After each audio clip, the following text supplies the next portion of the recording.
What is up, everyone? Prometheus here. Today I'm going to be putting together the top 15 best movies of the decade thus far. So these are the best movies released since 2020 to today. So best movies of the 2020s so far.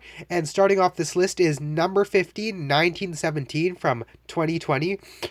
This war film really impressed me with how it managed to seamlessly flow together. The film is shot in one. It's just like one shot. The camera follows the main character through his dangerous journey to deliver a message, and does not cut away. Maybe it does cut away in one scene, but really, it seems this movie just seamlessly flows together, and it's honestly one of the best war movies I've seen all decades so far. Now, yes, All Quiet on the Western Front was also a strong contender, but I do feel this one is just it's just impressive how it flows together so well, and just it's just a great film, and one of the best war films I've seen ever since I first watched Saving Private Ryan, and definitely earned its spot among the top 15 best movies of the decade thus far, and I do personally think it deserved Best Picture in 2020. I don't know if it was nominated or not. Nomadland, I don't think it was really movie of the year material, though it wasn't a bad film at all, by no means. But next up, we'll have number 14. Number 14 is Top Gun Maverick, released in 2022. This is a legacy movie done right. It is extremely impressive with the action sequences. It was an absolutely amazing ride from start to finish, and easily one of Tom Cruise's best movies. In fact, I think it tops the original, which the original film is great, but this one just takes everything that the original did great and just expands upon it, continuing the story in a great way, and overall showing that legacy films can be great films. And further showing just how it's done right. I think it does a great job at continuing the story, adding new characters, and continuing the story of the main character, Pete Mitchell Maverick, and adding new, younger students to the mix. And that final action scene was absolutely amazing. I thoroughly enjoyed this film from start to finish. I watched it in IMAX, and it's one of the best films I saw throughout the entire year of 2022, and was definitely a strong contender for Best Picture. Now, there are definitely other films I do feel top this for best films of 2022, but even then, this is still one of my favorite films of that year, and a delight. Just look at those review scores. Anyways, on to number 13. At number 13, I have Banshees of Inisherin from 2022. This is also one of the best films of 2022, and just it's a great character-driven movie set in an island off the coast of Ireland, and the acting's great, the characters are great. It's an amazing film. I don't know why there's such a big gap with the critics and audience score, but I guess not everyone likes it. But this was another great story, character-driven movie from 2022, and yes, you're going to be seeing a lot more of 2022 from here on. That's because it was a great year for movies, and Banshees of Inisherin is another film to prove that. And despite not being I'm more of a person for long movies, but despite not being 3 hours long, it's still a great experience to see these characters, the acting. It's a great film. And next up on number 12. At number 12, we have The Zone of Interest. It is another great film. It's from last year, and it was a Best Picture nominee, deservedly so, because it was an amazing look at the life of a Auschwitz commandant, if I'm saying that right. And it's another great Holocaust movie, and it's Holocaust movies handle heavy subjects. Schindler's List is the best Holocaust film I've ever seen, though I will say my favorite Holocaust movie is The Pianist, and they're hard to watch. They're deep, and Schindler's List is the only movie that has ever made me physically cry. Well, from sadness. The other film that's made me physically cry from just was War and Peace, because I was physically crying from the greatness I was witnessing. But Schindler's List made me physically cry. No, this one didn't make me cry. It was still an amazing experience. Definitely worth watching. And you see the life of some person you'd usually associate with evil, but then you see him just living a normal life with his family, and it's really interesting to see. And a great film, one of the best films of last year. And once again, I will get to the others very soon. On to number 11.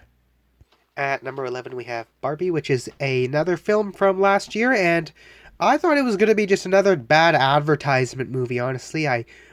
Obviously, it's a really girlish movie from some people's perspectives, and yeah, I wasn't really into it. I thought it would be bad. I thought it'd be just...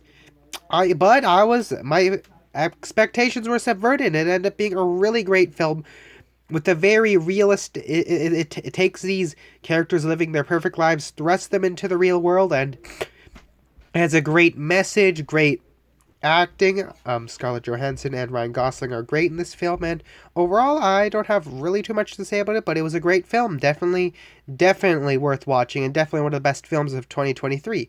It had a good message. It was definitely not a bad advertisement movie. Far from it. It was a great film that told a great story with great characters, and overall, very fun time.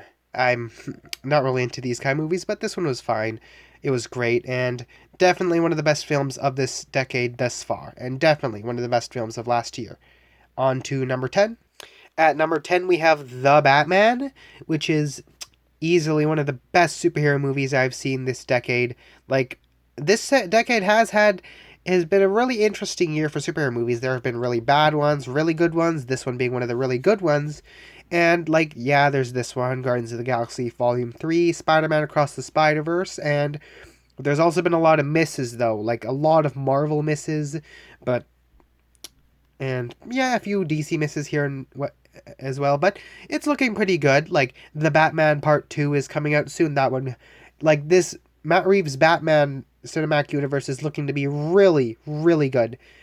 It started out strong with this one. The recent Penguin series was great, and the Batman Part 2 is shaping up to be an amazing movie as well. Anyways, this one, what I like about it is just how realistic and dark it is. How it makes this universe, this the Batman universe feel realistic, feel it's possible in real life. It just Gotham City is so realistic in this movie. The characters are realistic. The Riddler is an outstanding villain.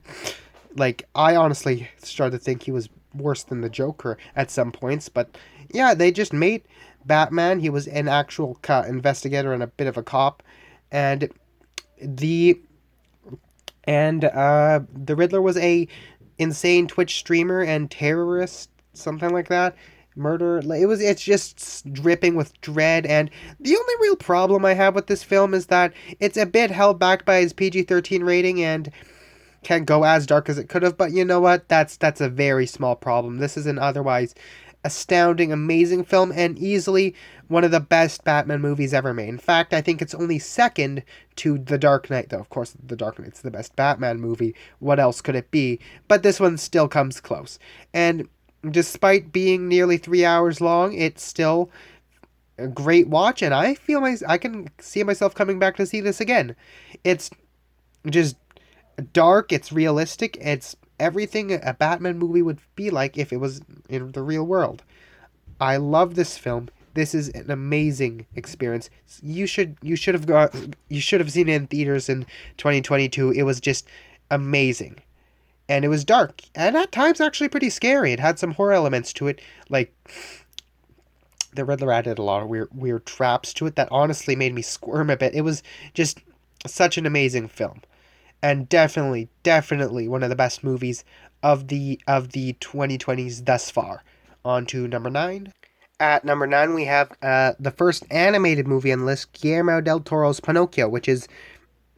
I honestly thought animation was just for kids. I kind of grew out of it, with the only exception being Studio Ghibli and a few other animated movies that, although can be viewed by kids, treated their audiences like adults. And in recent years, there definitely have been a lot of movies like that. Guillermo del Toro's Pinocchio being easily one of the best. Another one being Puss in Boots: The Last Witch, which Wish, which can be viewed by kids, but also has really good messages about life, about living, and also had some pretty dark elements to it, such as death. But anyways, this one, I can't believe this film is viewable for kids as well, because although it definitely has its fun elements to it, it definitely has its whimsical, fun, musical moments to it. It also has very dark and at times even adult themes. Like, this is set during fascist Italy.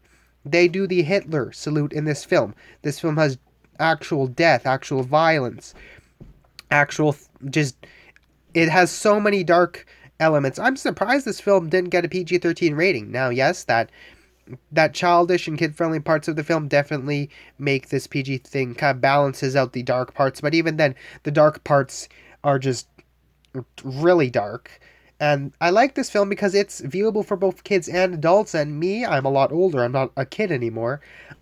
This film kind of just hit me with its messages about, yes, once again, life, about just, it's amazing. It's easily the best Pinocchio movie ever made. Yes, better than the original 1930s Disney one. This is one of the best stop motion films I've ever seen, and just not just one of the best animated movies I've ever seen. Period. Like, this is one of Guillermo del Toro's greatest films, and they put in so much dedication to make this. And honestly, the overall product was a amazing animated film that can be viewed by any audience. The film's so lively, the animation, the stop motion is amazing. Like, this film is timeless. It will age so well. And I'm so glad I got to see this, because honestly, I just shrugged it off like it's just another, childish stop motion animation. But no, this is actually very mature for a kid's film. Other films being, of course, Puss in Boots 2 and Spider-Man Across the Spiderverse. They treat their audiences like adults, even though they can be viewed by kids. Now, honestly, I just really like this film, and it definitely deserved its Best Picture win and those high review scores. And it's just not just a great animated movie, just a great movie overall and a work of art. It further proves that animation isn't a genre or a medium for movies, TV series. No, it is just a form of art, something separate from just movies and TV series. And there's so many other great animated films this decade, though I feel this is one of the best. Definitely one of my top 3 animated movies of the 2020s, though I will get to my top 2 later in this video. Next up to number 8, I believe.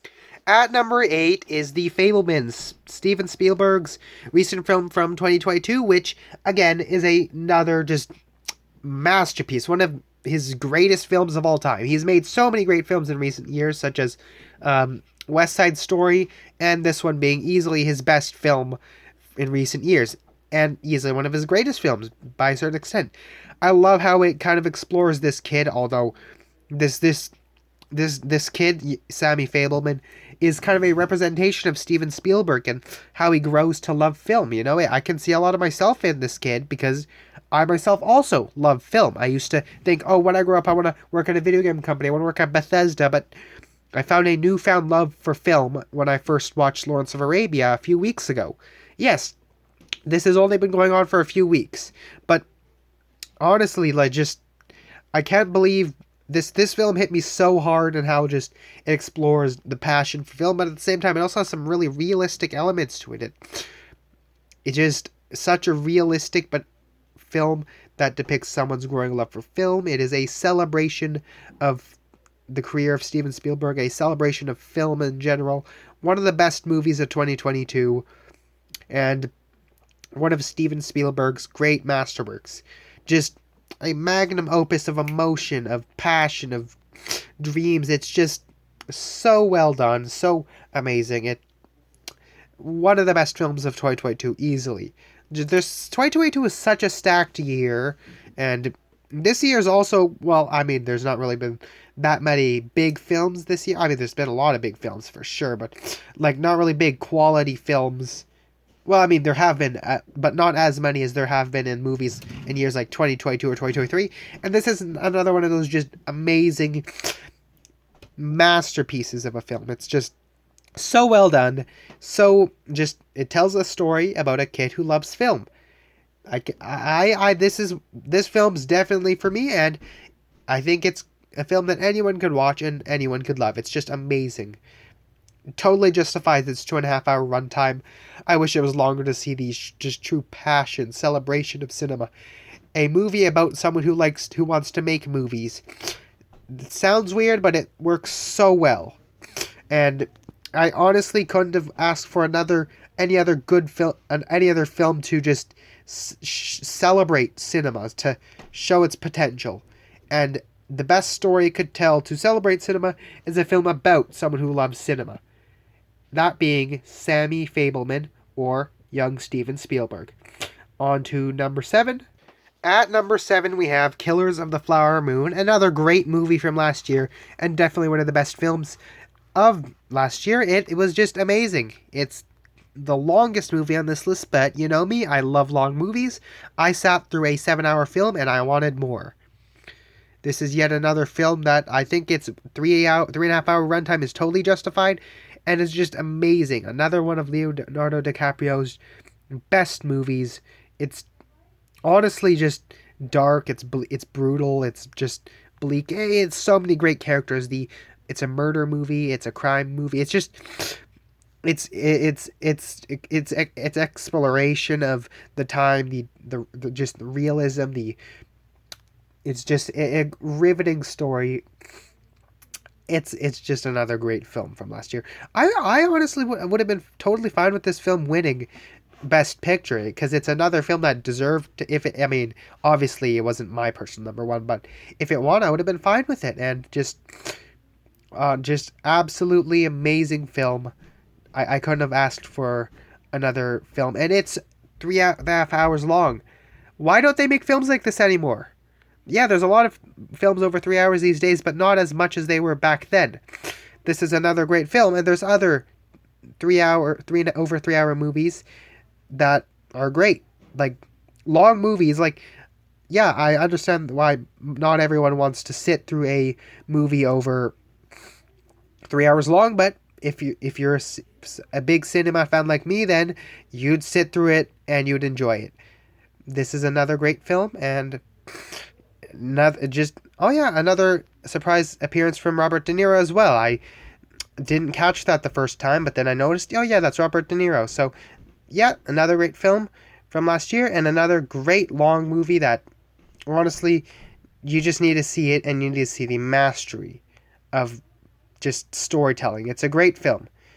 Okay, next to number 6. At number 6, we have 2022's Best Picture winner, Everything Everywhere All at Once.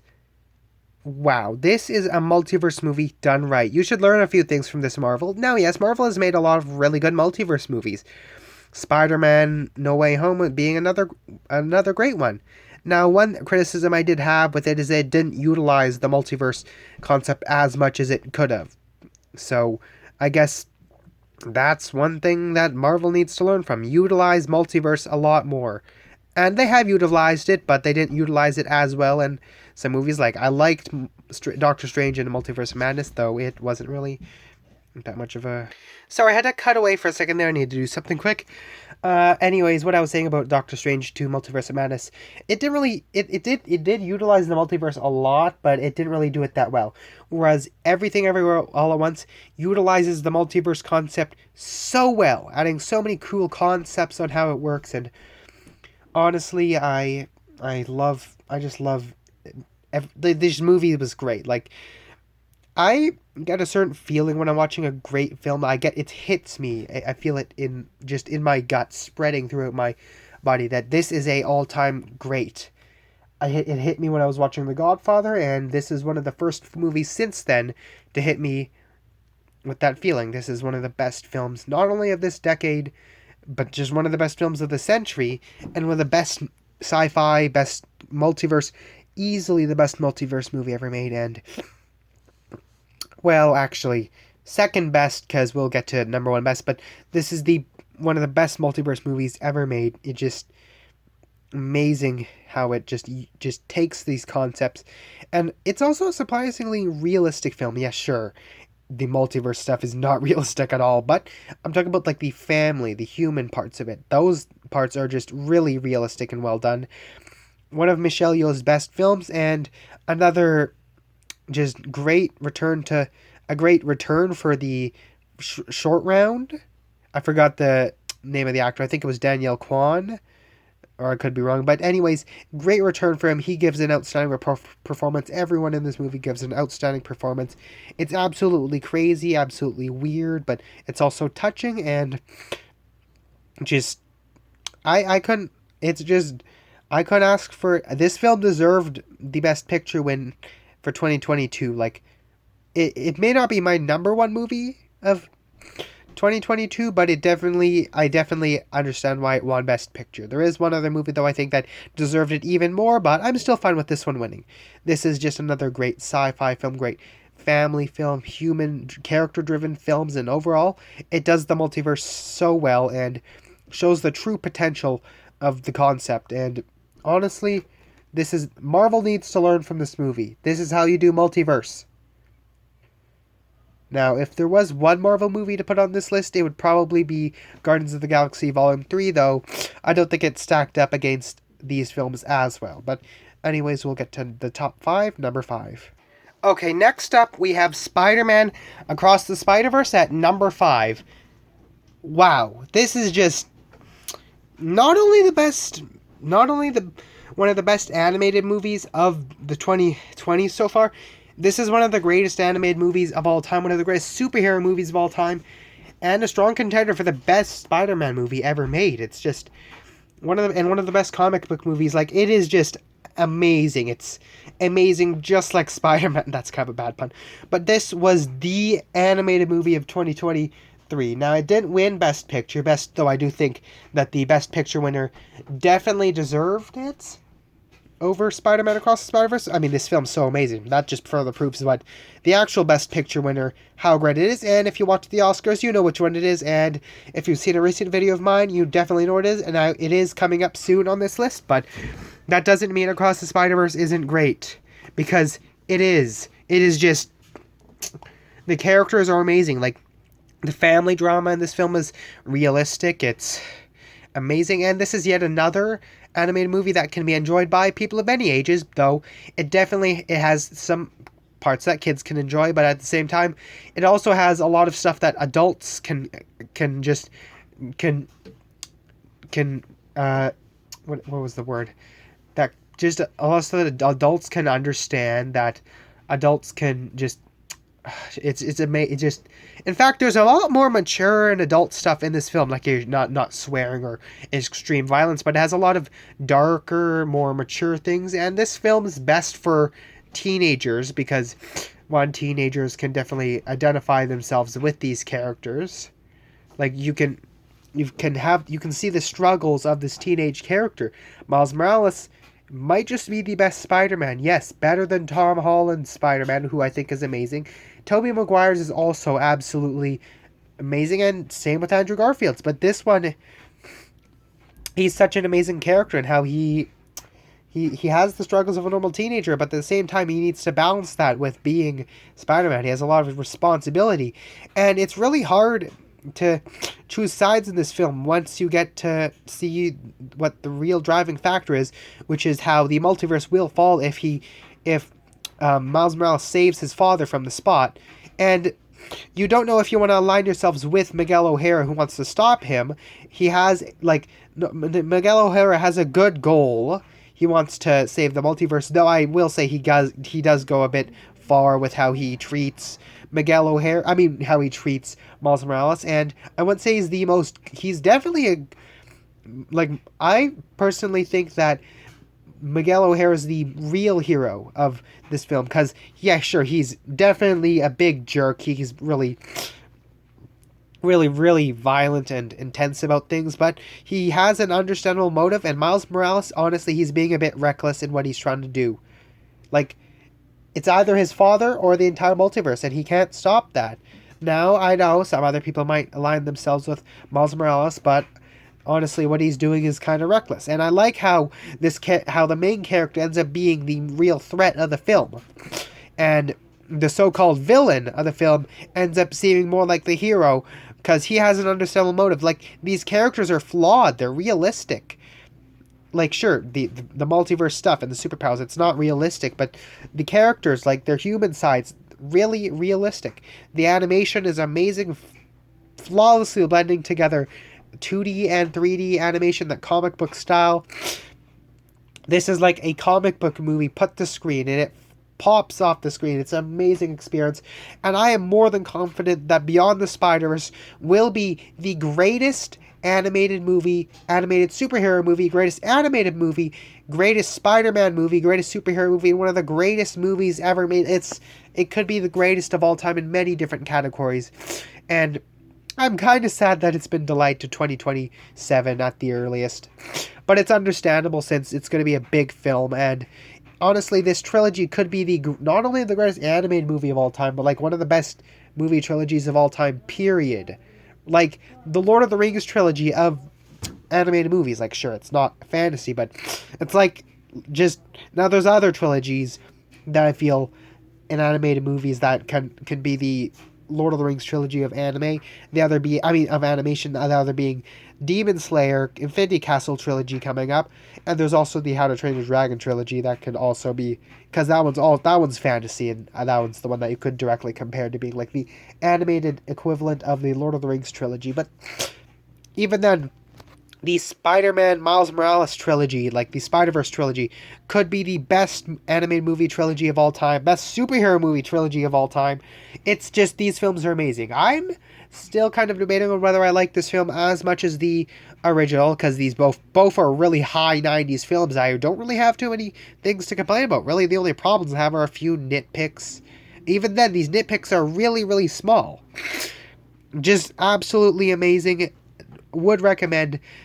This is just, people are crazing over this film. I would have been totally fine. I would have been just totally fine with this film winning best animated picture.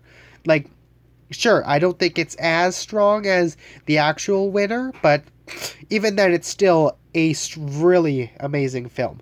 That just further proves how amazing the best animated picture is, because, man, wait till I get to that film. But anyways, just to say that this one is just an amazing movie. Just, wow, it was just Spider-Man at its finest, for sure.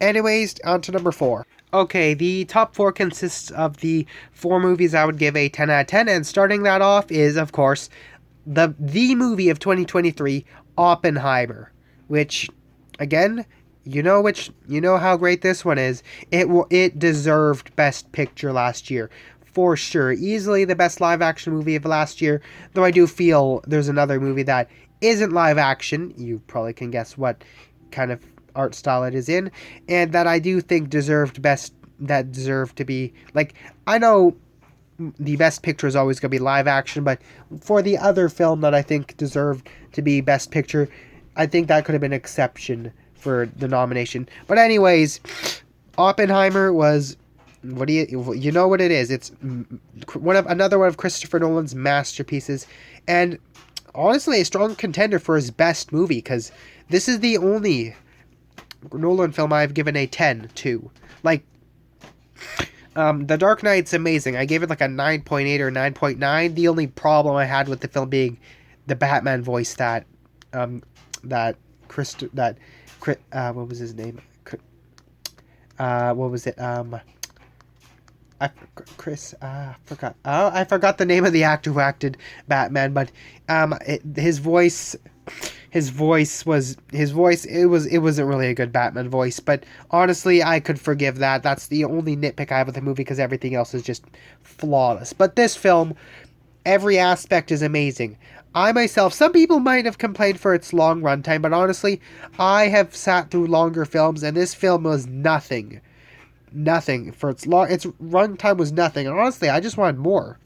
It's an amazing exploration of how Oppenheimer was able to develop the deadliest weapon in human history, and it's just a great, just human-driven, the characters are great, and honestly, this is Cillian Murphy's best performance, period. It deserved Best Picture, yes, but we're about to get to what I think was honestly my favorite movie of last year. That film being number 3. Number 3, The Boy and the Heron, which I personally think they could have made the exception to the Best Picture rule being only live action and could have bumped this into that category to be nominated, and it would have won for sure. This is not only the best film of last year, this is the best Ghibli film of all time, and possibly the best animated movie ever made. I already made a movie talking about it. I won't be talking too much about it here, but just know that it's a great film. Miyazaki's magnum opus, his best film since Spirited Away, and honestly I think it's even stronger than Spirited Away, which is a lot since that film's a masterpiece. But this deserved Best Picture. This is my favorite animated movie. I might rewatch Grave of the Fireflies to see, because I feel like that one could slightly edge out this one, but for now, this one is just top tier animation. On to number 2. Number 2 is Dune Part 2. Best movie. This is going to win Best Picture for this year. Definitely, for sure. It's going to be, like, I'm not going to talk about it too long because I'm going to be making a video on Dune Part 2 soon.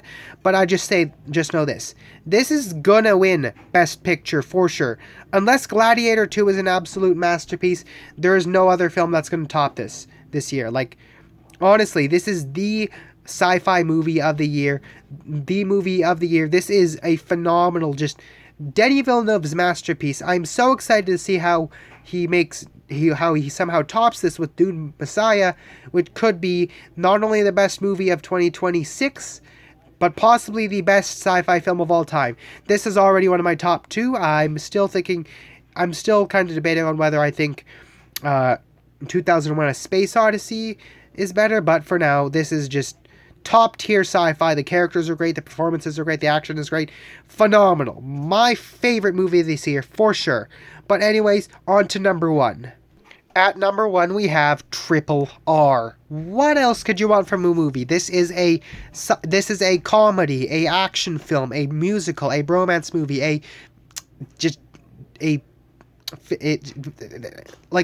it's top tier Bollywood film. I'm speechless. This film perfectly blends together action, comedy, a great buddy story, and it's actually really emotional at times. Like a film about that is just a film this absurd. You wouldn't expect it to be this emotional, but no, it is very emotional, and it's very much a masterpiece. And just, this is one of the easiest 10 out of 10s I've given, because a film this absurd, you'd think, oh, it's probably going to have some flaws, but no, this is the best movie of the decade so far, and the best movie of 2022. I am just absolutely amazed by this. I'm going to go rewatch it right now, because I just need to re-experience this masterpiece. It is amazing. Go watch it. That was my top 15 best movies of the 2020s thus far.